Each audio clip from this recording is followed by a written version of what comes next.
Sebelumnya, surat pemberitahuan dimulainya penyidikan telah diserahkan ke Kejaksaan Negeri Makassar dan menyusul berkas perkara yang dijadwalkan pada pekan depan. Sejauh ini, tersangka Dr. M, pelaku penamparan balita 3 tahun, tidak ditahan karena ancaman hukuman di bawah 5 tahun, namun wajib lapor dalam 2 kali sepekan. Sementara balita yang menjadi korban masih trauma dan mengalami perubahan perilaku. Ya, sampai hari ini kan masih dalam proses penyidikan di unit PPA Satreskrim Polrestabes Makassar.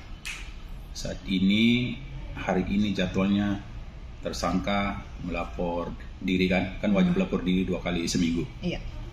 Dan perkembangannya, penyidik telah mengirimkan SPDP ke Kejaksaan Negeri Makassar dan direncanakan minggu depan berkas perkaranya segera dikirim untuk diteliti oleh jaksa penuntut.